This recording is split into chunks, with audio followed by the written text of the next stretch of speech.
Hey, hey, Hey, there you are. greetings. Greetings and salutations. Well, we do have an audience of like 4 or 5 Note uh, takers. note takers. Uh, I mean, it is the way of things, isn't it? Yeah, I'm just impressed that you can send your note taker if you can't make the meeting. I don't know if that's a good thing, but it's what it is. Should have messed.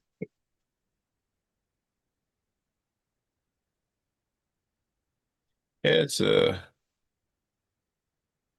my goodness, I definitely shouldn't have messed with it. Adjusting yourself in a reverse mirror of a webcam can be quite odd because then you can just end up making something worse and you just keep reaching for the wrong side. All right, I'm gonna leave it alone. I think I look presentable. All right. Kim, whenever you catch this video, cut that out.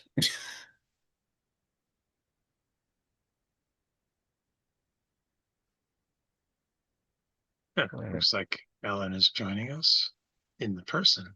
The Good, good, good, recording is paused, so whenever you're ready. good, good, good.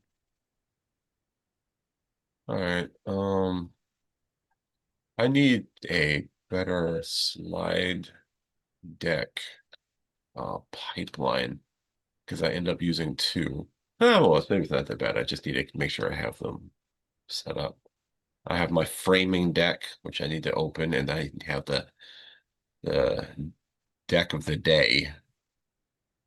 Need to open and adjust to presentation.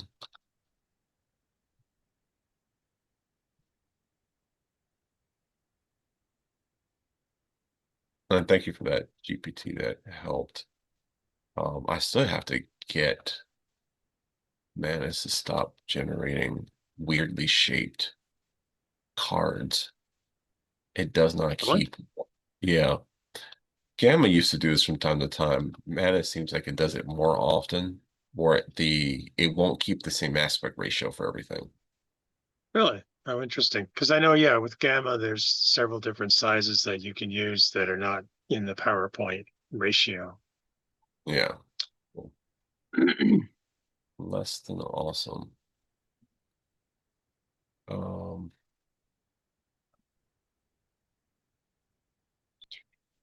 Yeah, you might want to just consider doing the presentation directly from Manus instead of trying to convert it to a PPT.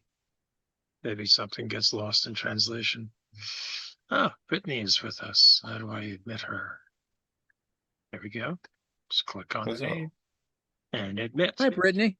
um, welcome. Hi, Brittany. Welcome, Britt. Hey, Brittany. How are you?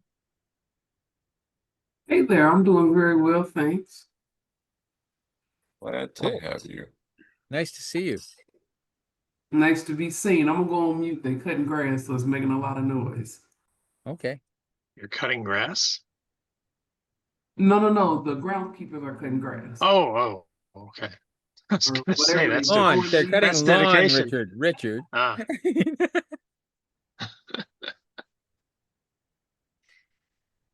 Richard was doing a double entendre. Sorry.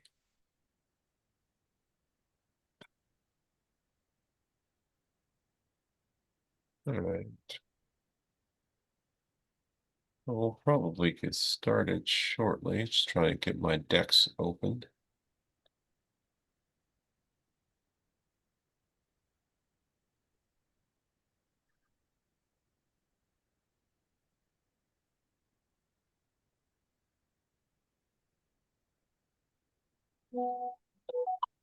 Oh, Janet's with her move. Yeah, she's moving her house. Oh, that's a good excuse. She said, let me know if there's anything salient that I missed because she knows that there's stuff going on all the time. Indeed. Yeah.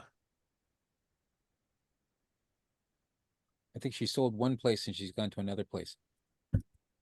Oh, good for her. Yeah. where's she live again? Florida. Close to Rajiv, Ah, that's cool. Orlando.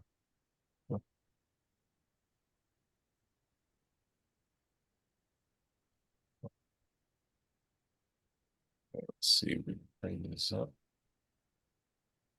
Good luck with move. Period. I hope all has gone well.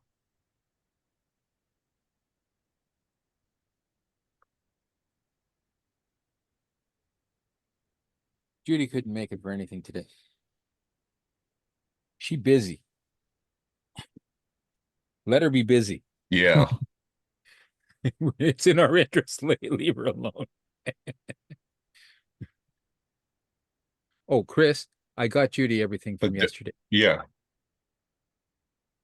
That was my very next question. Very with good. explanations as a PDF. Good. Good. She wants a Word doc. I'll Here's send her hoping a that Word is doc. helpful for her. Yeah, yeah. Let's see if I can share. Valley says she was going to try to jump onto this. Was it Valley and Alan? I think, yeah, I thought one other person from the partner meeting said they would try to come.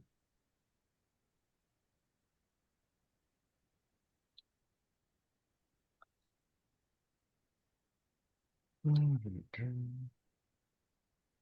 right, rather than the whole screen, let's see if I can just share PowerPoint. Not just that kiosk view. Hold on, let me see if I can share.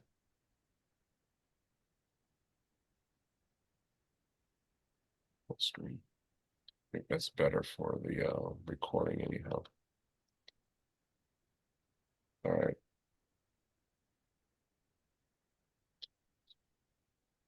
All right. We'll give folks, is it 5 after? Yes, 10 after, almost quarter after. All right, without further ado.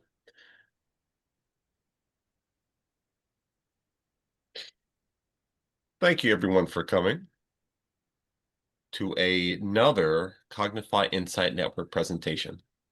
This is going to be a discussion on AI and data provenance. So this presentation is brought to you by Cognify Insight Networks, part of Cognify Solutions. Cognify Solutions is a brand of Nexus Systems that intends to bring intentional governed AI to those designing, developing, and deploying AI solutions. AI governance need not be just a box to tick or a T to cross. It can be intentional and it can be strategic.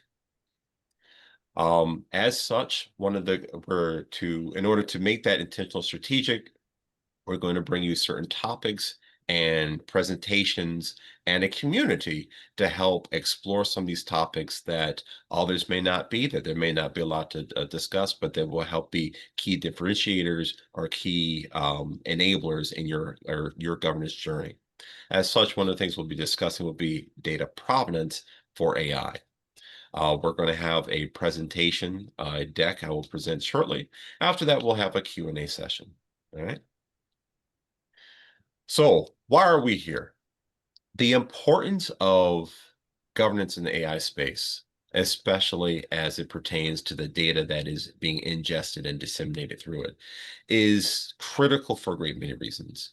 One of the things we want to be able to call out here is being, as we say routinely, is being intentional with how AI is developed and deployed, how we're using AI, how we're making sure it is a augment to an human agency and not as an abject replacement for it. One of the key critical parts of that is being intentional about the data that's coming into your system, where this came from, and what you're using it for. And that's going to be the primary topic of our presentation today. So bear with me for one moment, and as I switch our deck around.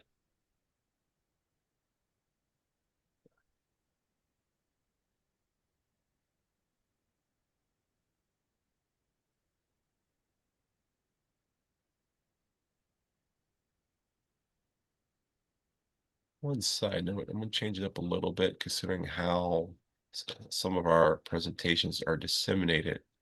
So I've included my speaker notes on the slides. I'm not entirely sure if you'll be able to read all of them, but that way, if the deck is ever reviewed separate from the presentation, you'll at least have some additional context there.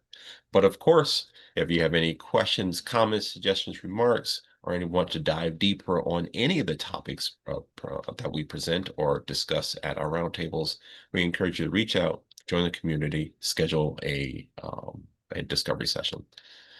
So, AI data pedigree, trustworthy inputs leading to defensible outputs. So one of the critical challenges with data flows in modern AI is ensuring that you have an understanding of the decisions your AI is making.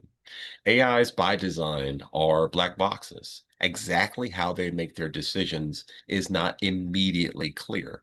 However, the biggest way to influence that is how, one, of course, how you prompt this, but even beyond that, perhaps, is how it's trained and the data that it's accessing in order to produce a response to your prompt.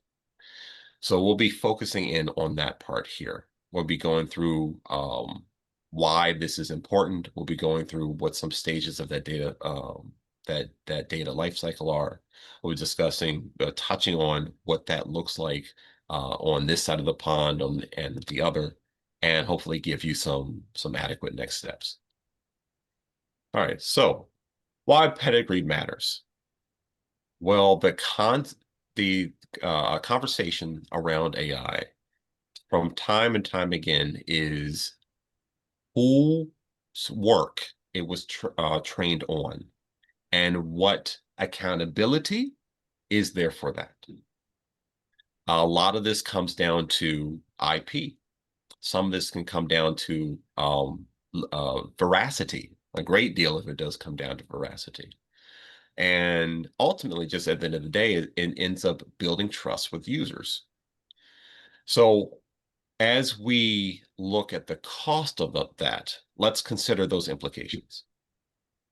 Absent data absent any real data pedigree, absent any real citations, absent any real understanding of where that data is coming from, you're going to have users that are going to ask you hard questions, or you may be asking hard questions about the models that you're deploying, about hard questions for the vendors that you may be sourcing some of your models and AI systems from, questions about how do you trust them? How can you maintain that level of trust to your users? How you can protect any intellectual property you're building on top of the output of these AI systems? How you can ensure privacy and compliance of information that's you may be putting into these systems, and how that's being combined with other potential third-party information that may already be part of what's data flows coming into this model, and assuring that if, this is not really an if these days, when you may ever audit your model, and if it's not a statutory requirement, we strongly advise you to start doing self-audits. Your customers may end up asking that before that becomes a statutory requirement, but plan for it, expect it, audit your AI systems and your models. And of course, by participating in this process, ensuring that this process is built around the models that you're designing or deploying, you're going to end up having just a better operational flow as you design, deploy, and approve your AI systems, your models. Pedigree, provenance, lineage, traceability. Let us ground our vocabulary here. Provenance. This is a explicit discussion on where the data came from and its history, kind of like art. Arts, you may look at a fine painting in front of you, but unless you know the provenance, there's really no telling whether or not that is a $1 million Van Gogh or a $15 print that came from Walmart. Knowing its origin and history is kind of important. Conversely, that can also go to help prove liability. If you are in possession of $1 million Van Gogh and you trade it off like it's a $15 portrait from Walmart. You may have hard questions to answer on where this came from. All right. As such, lineage becomes important. The flow and transformation path of that data, kind of like family lineage, how that data came to you and what processes it was transformed by, and what's the transformation process through your systems as that makes its way to whatever ultimate purpose and destination you have for that data. Traceability is going to be how you ensure that any step along the way of that lineage, that data lineage that may have been transformed, especially through ETL processes, extract, transform, load processes. You want to make sure that you have auditability and visibility into that process, and that's verifiable. This is important from a traceability aspect, especially as we start talking about any AI systems that are handling any data that has any high value to it at all. An excellent example are medical systems where you might be handling PHI, or even systems that are modifying personal identifiable information, financial information, any of that that is normally tracked and changed. When a person modifies that, you may say, of course, we have traceability into the accuracy of when this was modified and why and how. It is critical that the same level of traceability, the same level of visibility is applied in the AI systems that you may be deploying. And of course, all of this can really be summed up in the pedigree of that data, the complete documented history of all this, cobbling together its provenance, its lineage, and the verification and the accuracy of that is traceability. All right. So as we look at that in a data lifecycle, provenance, origin and intake, lineage, transformation and the processing, traceability, the verification and the auditability of that, and having it collated into a pedigree, the complete record of that data lifecycle. So what does that look like when we start looking at the AI lifecycle as we start to prep our models? All right. Depending on whether or not you're designing and training this model from scratch in-house, or whether or not you're acquiring this from a vendor, this might look different. But let's just look at this and see where this applies. Yes, is there a question? Yeah, Chris, are you sharing your presentation, or is this just we're not seeing it if that's the intent, sir? Oh, good heavens. Did that not? But very informative, right? Okay, that's not going to be terribly awesome for the recording. Well, you know what? We're going to lean in. We'll cut this little piece out, and I'll make sure this deck makes it over to Kim, and hopefully she can edit in the slides inside the video. We can do that. Huzzah. So we won't skip a beat. If anybody wants to look at any of these diagrams, I can definitely go back and it'll appear seamless. Thank you, our dear sainted editor. All right. Yeah, there's this first slide, second slide, third slide, fourth, which is where we are now. Okay. No. Yeah. So what does that data pedigree look across the AI lifecycle? So for intake, data that is being consumed inside of the machine learning lifecycle, depending on where you're beginning on that, make sure that you have license to use that data.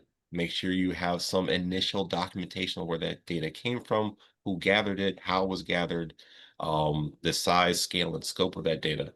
Just some fundamental intake on that. All right. Two, to make sure that you curate and label that data, that there's, as it's now entered into your scope of management, as it were, you're now its curator. I'll I might be so bold as to say that you should treat it like fine wine, like a fine piece of art. Your data is important. It is how your model understands the world. It may be simple, it may be complex, but it is important that your interaction with it remains intentional. How it's transformed, any other way it may be hashed, any time you may need to modify it to put it in a particular type of format that may be the best fit for your model, for the best fit for your particular system of which you're using this data. And ensure that's properly documented as well. As you go into the training and fine tuning process, ensure that one of the outputs from this is going to be your model card, having some clear documentation on how this model works and what it was trained on and how. Include notes on where the intake of that data, and that it is part of the that system, your system score documentation. All right. Evaluation. As you're going forth and evaluating the process, the output of your model, because this is during that training process is most likely going to be a tight loop. Ensure that if you're updating your data ingest in that process, which you very well might be, more than likely are, that's properly logged and documented as well. Further, as you go and ultimately move to deploy that model, ensure that you are testing its output according to the data that you're expecting. This should be part of your normal testing process for this particular model, for your particular deployment. But routine testing, don't just unleash it either internally or on the masses. Be intentional about the testing, be intentional about how you're prompting it and how the output you're expecting. If you've been doing training and fine tuning, this should already be part of your methodology. If, however, you are accepting a model from a vendor, part of this life cycle may be opaque to you. But the testing of this during deployment is a piece of control we would strongly recommend that you implement and take with some real intentionality. It's going to be part of your due diligence of accepting that work product, that model, that deployment, that system from that vendor. All right, whether or not that's just a model itself or it's a whole system, be intentional about how you're testing it, how you're prompting it, what you're expecting to get out of it, and be intentional about the questions around that data. Because if part of this process is opaque to you, it becomes all that much more important to communicate with your model vendor, with your AI system vendor, about how they walked through this process. And ideally, they should have artifacts and things you can inspect from each step along this way as well. All right, we go next card. So, a bigger picture, why this might be important. Two big things, two reoccurring themes we see in the regulatory space and among end users: privacy and intentionality. Is there information being used in an AI system, and are they being subject to the decisions of an AI system as opposed to a human? This is something that we see show up and mostly across the board. In the EU, some common principles of the governance they're looking for is that you have a governance system in place, that you are being intentional about the data that is being used in your systems. As such, the GDPR speaks strongly here, especially for anything that touches personal data in the from an aspect, a perspective, and framing of user privacy. The GDPR is one of the strongest pieces of privacy regulation globally, and it is not blind to the advent of AI.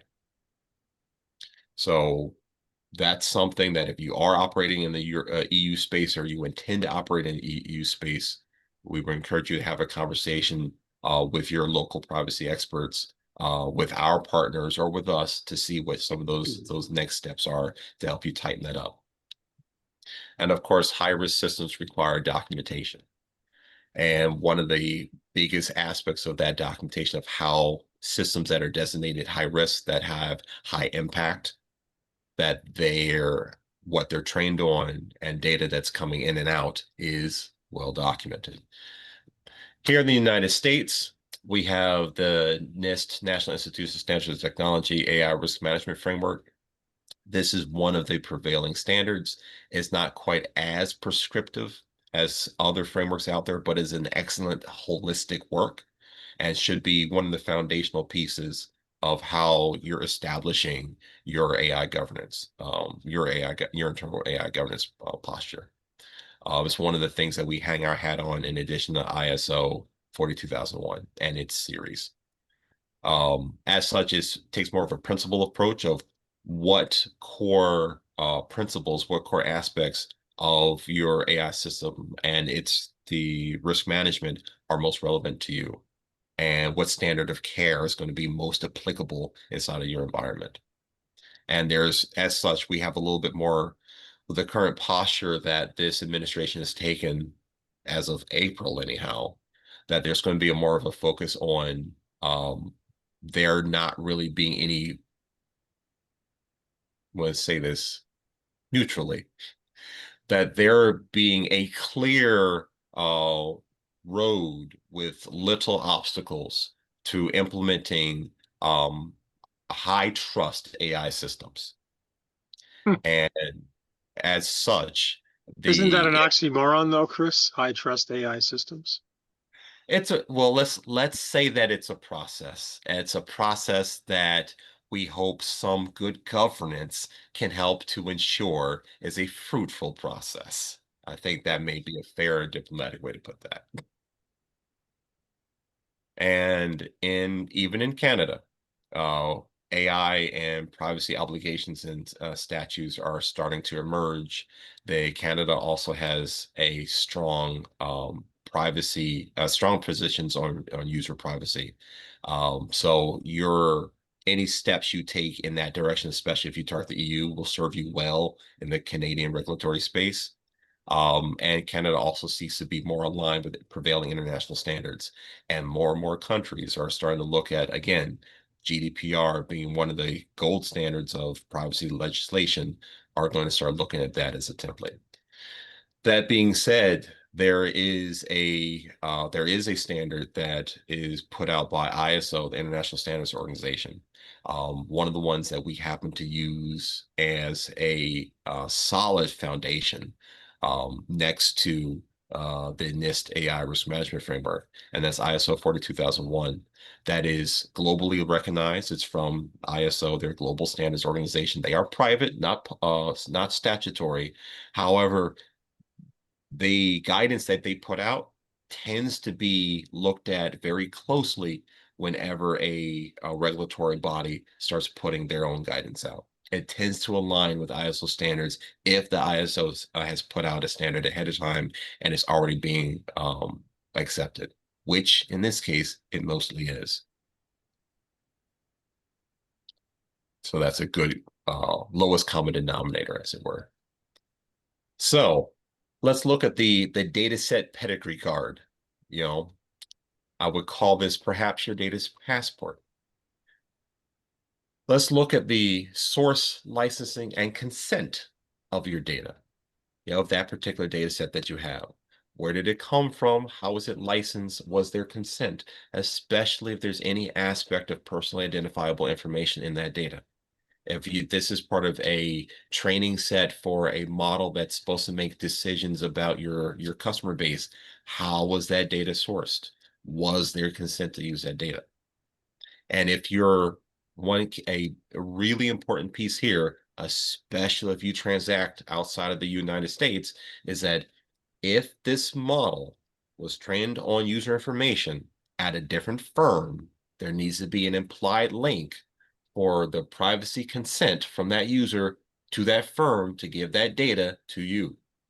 That also means that if you are putting information into a model that is now training on that user's data, and you allow a third party to use this model, that has the same requirement for you to inform the user to give consent for that model, their data, to be used by a third party.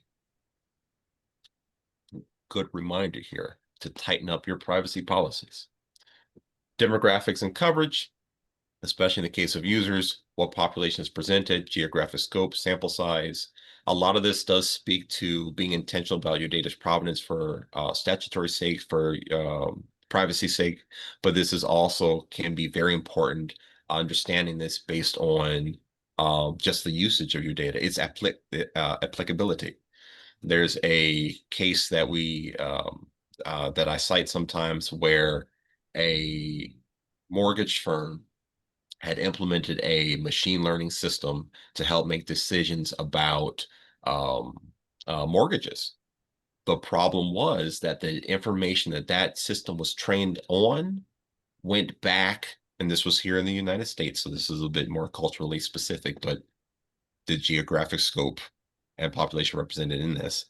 This was a collection of data that was of mortgage data of lending that was collected over the 60s, the 50s, the 40s, going back. The problem is that historical snapshot of data had a certain bias that was built into it.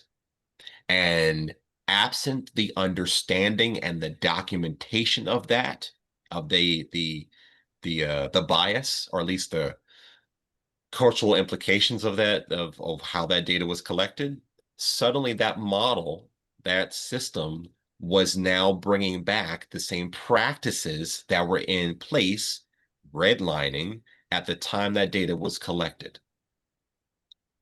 That is a reputational risk I don't think anyone on this call or watching this replay would be comfortable with. Now, if you are comfortable with that, we need to have a different conversation. So Or again, it's indeed, part of making America great again. part of a different conversation. Known limits and biases in that same vein. Documented limitations, potential biases, and exclusions.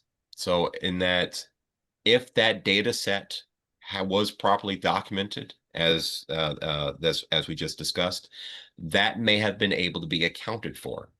Perhaps there was some historical aspect of that that would have actually been useful to apply in an inverse way. Perhaps that would have been a good auditing data set to be able to check against the way that their current models were, excuse me, to check against the way their current models were being implemented. That's actually a very valid use case as long as you're aware and it's documented and you can understand the implications of using that data. It's part of doing this with intentionality.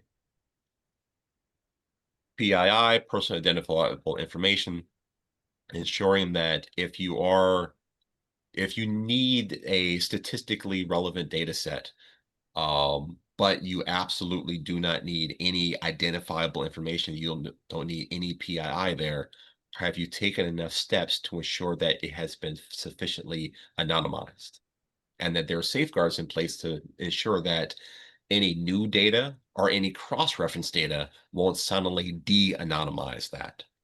If I give you a collection of addresses in a neighborhood, that may be sufficiently anonymous. But if now I give you a collection of um, traffic patterns in and out of that neighborhood to specific spots, and maybe there's a geolocation, a geocoordinate link to that, that's not just traffic flows that say, oh, this is how the car movement during an afternoon. Suddenly I may know that this particular house arrives at the folks of this particular house arrives and leaves at this particular time. That's highly sensitive and very identifiable. But unless you're intentional about how some of this information can be linked together, you might do this by accident.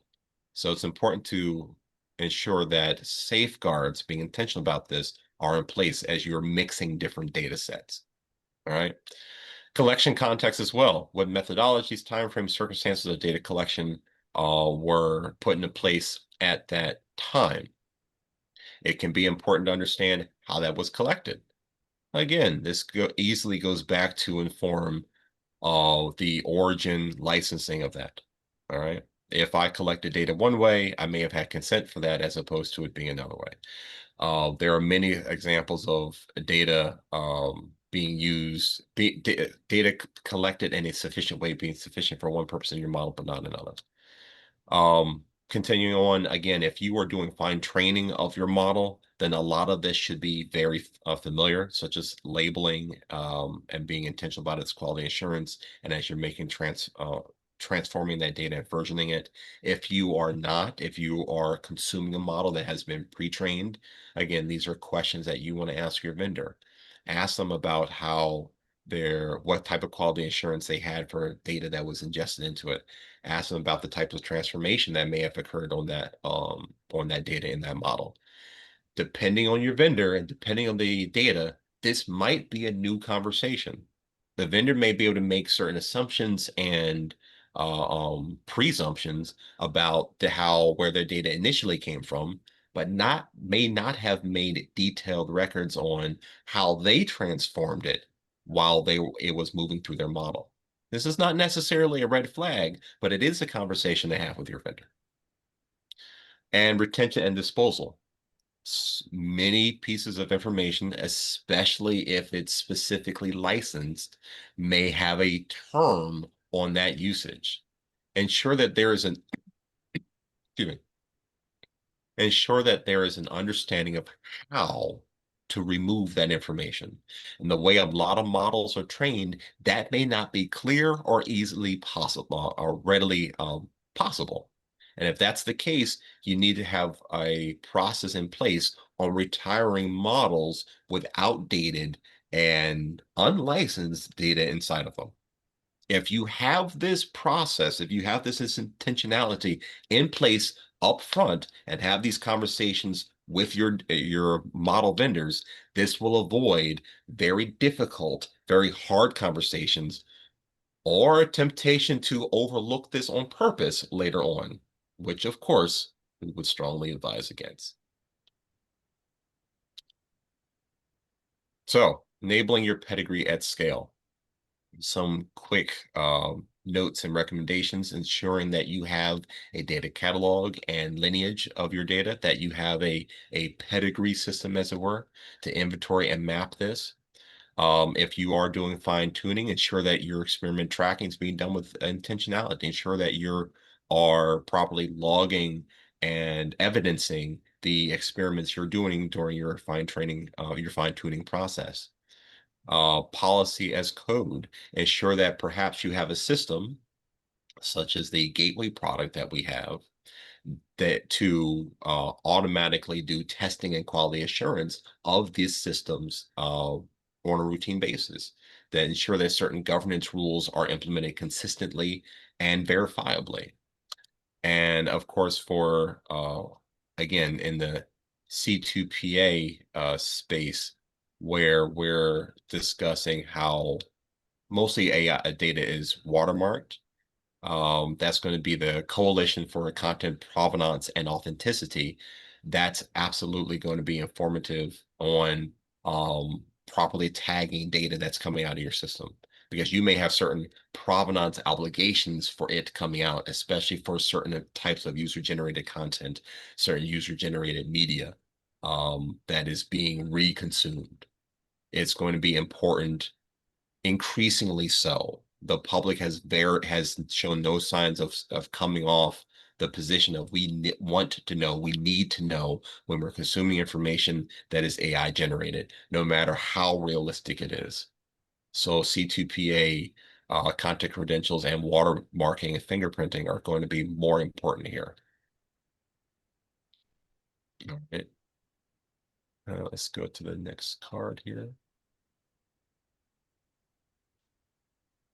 Synthetic data. It's going to be important to point this out here, because a clear question may be, the data that we have, we've generated internally. We're using it to simulate. We don't have these as many obligations because we're not really using real data. This is not necessarily bad. This is actually a very good move.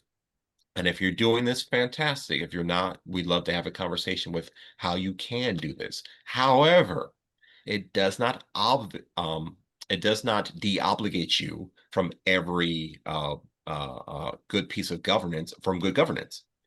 In this case, you need to ensure that the data that you're generating has some basis in reality. Otherwise, it's noise. And you probably don't want to train your model on even more randomness and noise. The point of training your model with synthetic data is probably going to be to help ground it on a simulation, a simulacrum of reality, which means that certain biases or quality issues that your synthetic data may be inspired by needs to be examined and taken accounted for as well. Ensure you have a process in place for detecting and measuring that. Again, some of this is not necessarily able to be completely eliminated, but with intentionality, if you ensure it's well documented and understood, you can avoid making certain assumptions or being having you or your product being placed in certain positions that end up in a place you did not expect to be.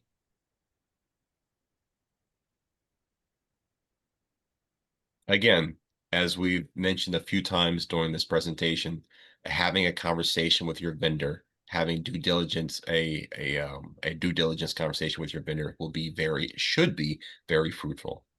You should be able to go and have an honest conversation and ask them about a great deal of steps in this process. Again, either if their answer is no, or they don't have an answer, this is not necessarily a red flag, but it should be a yellow flag in the play, a sign that a conversation needs to be had. Well, why might that have been the case? What mitigated steps were in place at the time for them to make that decision? If this was not a controlled decision, well, it's being captured now. What mitigative steps can be taken now to either correct that or document it so that the assumptions that the vendor is selling you and that you're accepting are well understood. So have that conversation about where the data set came from and licensing of that. Have a conversation about the collection methods around that data. Have a conversation around the bias and quality of that data. Have a conversation about how they fine-tune their model based on that. Have a conversation about the certain detection methodologies they use in order to figure out, in order to test what data should or shouldn't have been in there, and have a conversation about their general documentation process for their model. As this model is updated with new data, are you made aware of that? Do you get access to a change log of that? Or do new models and new data just show up in your deployment unbeknownst to you? That is a red flag. All right. And as such, if they're going to participate in that process, if they're going to participate in that audit process, fantastic. Is there an SLA for that? Is there any type of guarantee for that? If a vendor says, fantastic, you're asking great questions, we want to support you in this, we want to be able to provide routine answers that you're comfortable with. Beautiful. Are they going to is that going to be lip service? Or is that going to be something that can be part of your negotiated contract, part of a standing part of the relationship with your particular vendor? All right.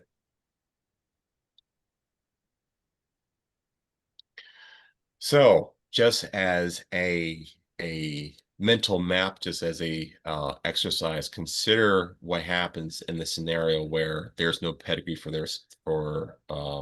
for the data in a particular model. In this case, we have a marketing team. They request an AI generated image. This model generates a image from the training data that it has. This image is published in a major campaign. However, it's now challenged in court.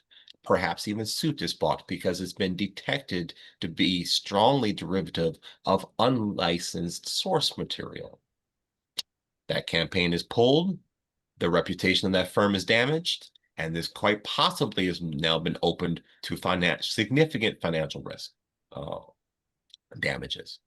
However, if you are intentional Let's walk that through. If you are intentional with a pedigree of the data in your model, say that marketing team does that same thing. They request an AI generated image.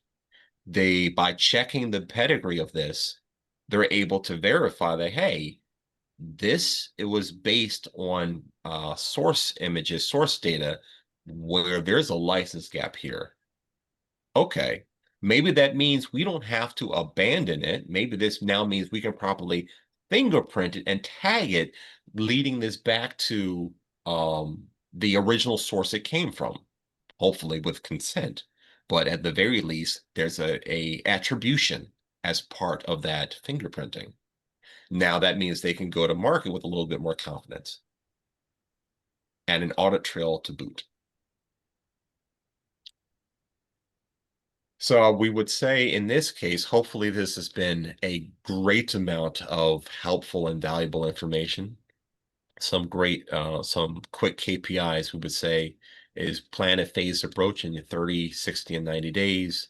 Ensure that you can start small, but that you have some coverage with some of these tools and move to increase them over time so that you can ensure that you're collecting some data sheets of your data, you're collecting some lineage of your data, you're collecting some licenses of your data sets, that you are actually moving to try to audit them, and you're getting better at trying to audit that data and its use in your outputs.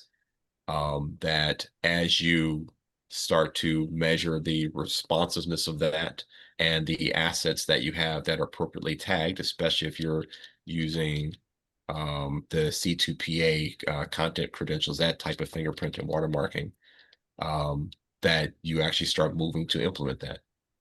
Now, one of the things I would recommend is if this seems ambitious, that's fine. You can start, excuse me. If this seems ambitious, that's fine. You can start smaller. You can start on a longer initial time scale. You can start focusing on one aspect of this. But if you need any help on establishing this, we would say, give us a call. We'd be glad to have a conversation with you to discuss what this deployment looks like, what this type of effort looks like in your environment, according to your specific deployment. Or even join the community. Please feel free to jump in there and ask any specific questions you may have. All right. So I would say, as a show of hands, is your organization ready for a data audit? If there are, that's fantastic. I see we had a couple hands go up, a hand go up, and that's perfectly fine. Not everybody is. And if you're not, I would say start to consider how you can prove what type of governance can be put into place to prove license and consent compliance. I would also say, and I would say put this in the chat, or if you're looking at this offline, where's your biggest data lineage blind spot? And consider what of that in your lineage readiness should you prioritize. It's going to be unique to your deployment. That would be an excellent discussion to have. I think there might be some interesting things popping off in chat. I'll look forward to engaging on that and in the comment section where this video is posted. So again, I would leave you with these next steps to adopt some of these pedigree guidelines, pick a use case of pilot, and run with it. Take that pilot into a 30-day period. If you have any questions on how to move forward with that, there should be links in the chat. There should be links in the description and down below in the community of how to get in touch with us, or just where you can post some questions, and we'd love to interact with you and follow up with you in that way. And that being said, I'm going to open this up to a general Q&A if we have any questions from the audience. It's more of a comment, Chris. As I was listening to this whole notion of AI data pedigree, I deal with a lot of law firms. So what kind of resonated to me is it's kind of a combination of, when you receive a document digitally, there's certain metadata elements Mhm. that are incorporated into that, but it Yeah, doesn't include everything that you identified in data pedigree, such. Um, but it is in essence also kind of an extension of a chain of custody.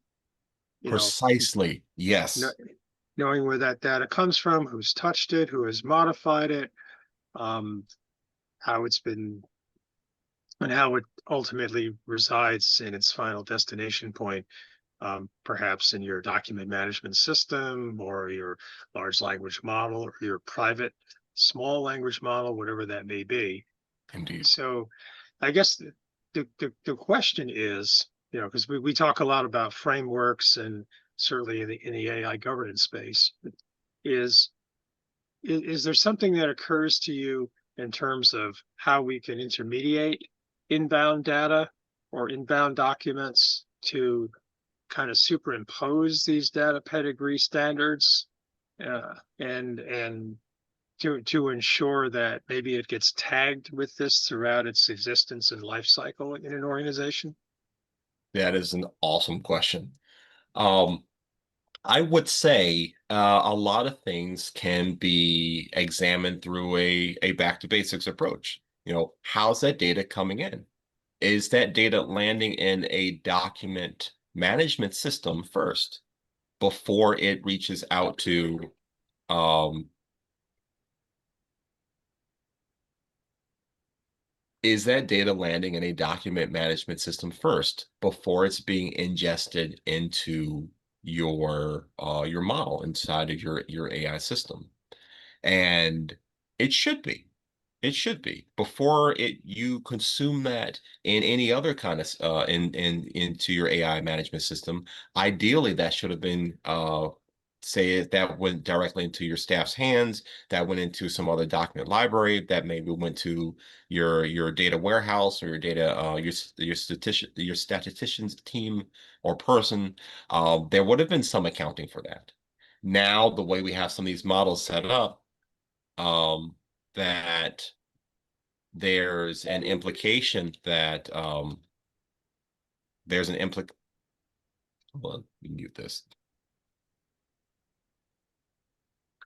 There's an implication that the model will just ingest it. It'll just be automatically uploaded for RAG, and we can do fine-tuning experiments for it.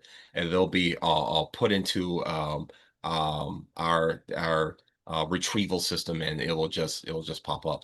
And no, no, that needs to be an intentional process. That absolutely needs to be an intentional process. So I would say that find ways of which you would have tagged that data originally and do that and be intentional about that.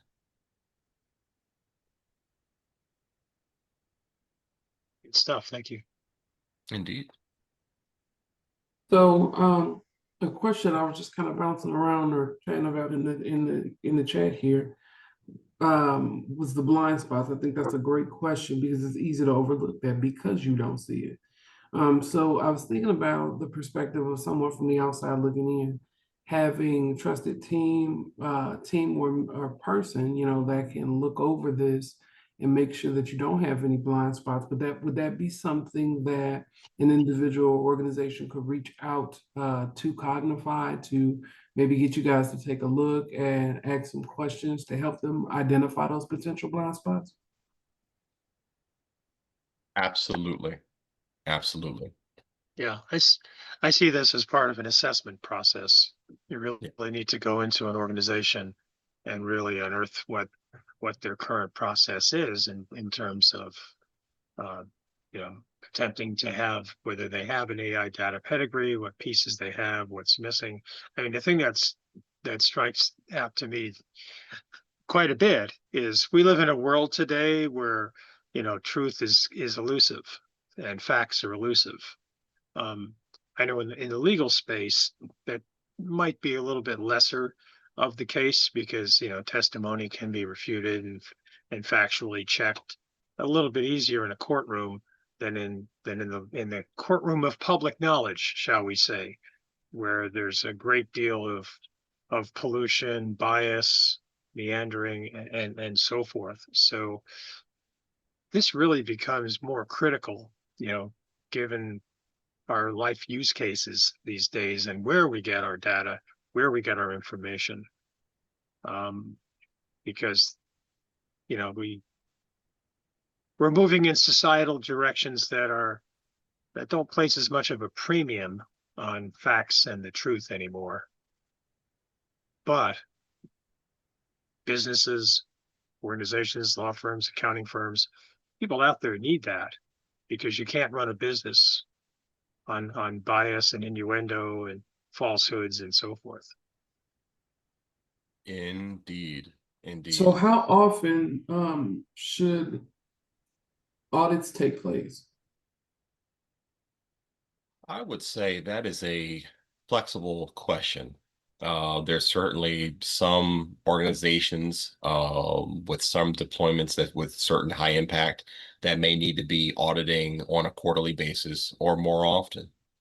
A thorough audit, soup to nuts, in this data, and as far as data pedigree goes, I'd say I'd be hard pressed to say this should be done a thorough audit more often than once a month, and that's a big lift. Um, at that point, I would say you need to make sure your governance is a ongoing, is it has a continual aspect to it. What steps, what like a continuous improvement, like iterative improvement, what of your governance process can you routinely do regularly? Right. Um, and certainly there are some organizations out there that I would say as a default to do this no less often than once a year, perhaps Yeah. twice a year.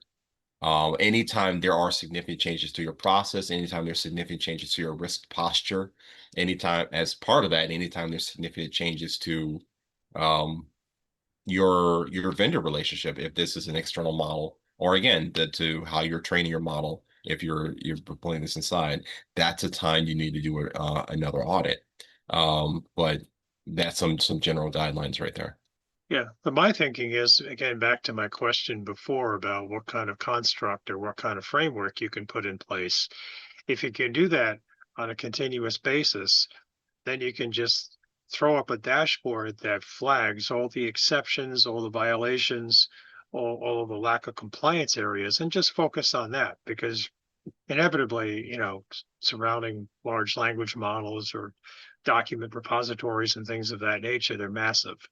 So we need to focus on the exceptions, not the Yeah. balance. And if we focus just on the exceptions, we can do that more readily and more frequently if we have that engine running all the time. I agree, audits can't obviously be done at that level of frequency, but this information would feed into the audits ultimately and make the auditing process more visible, more transparent, and easier to produce, for those occasions. Is this another thing that people would reach out to you guys to ask about? Let's say, someone's starting a business, they are using AI, but they're not necessarily sure based on the type of business they run or the type of information they collect, how often they should be auditing. It seems like, or it sounds to me like this is a really it can be flexible depending on what you're doing. So is that something else that people could ask about? Yeah. Excuse me. Absolutely. If they're not sure what their risk posture is, there absolutely should be a conversation. Yeah. We'd love to explore that with them. It may be more than they think. It could be less than they think. A lot of times you won't know unless you look. It's like it's like getting a warranty on your car or even homeowner's insurance. It's going to be awful hard to maybe not even maybe you can get a policy and they never come out to the house.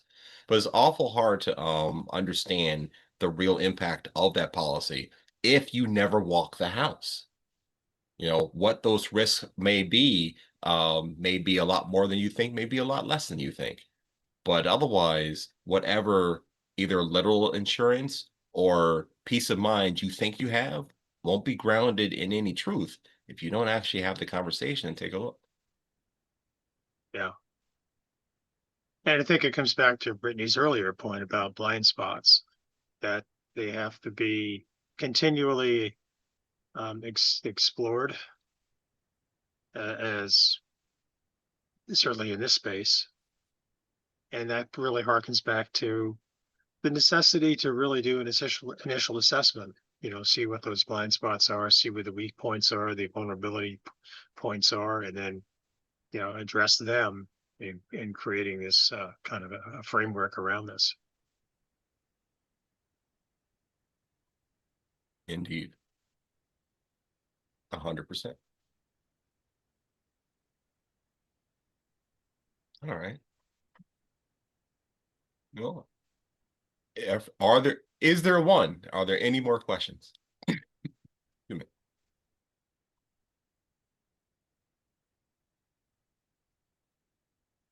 That Yep. being said, Great presentation. Thank you. indeed. So I thank you today. I thank everyone who has come in person. I thank everybody who is joining us on the replay for your time and for your attention. If you have any questions, if you'd like more information, if you'd like to discover how we can support you with our solutions and products, please, we encourage you to reach out. Find us online at cognifysolutions.ai. Please feel free to reach out, join the community, look for a link to book a discovery call, or to get any additional resources related to this presentation by looking in the links below. Thank you so much. Have a wonderful day.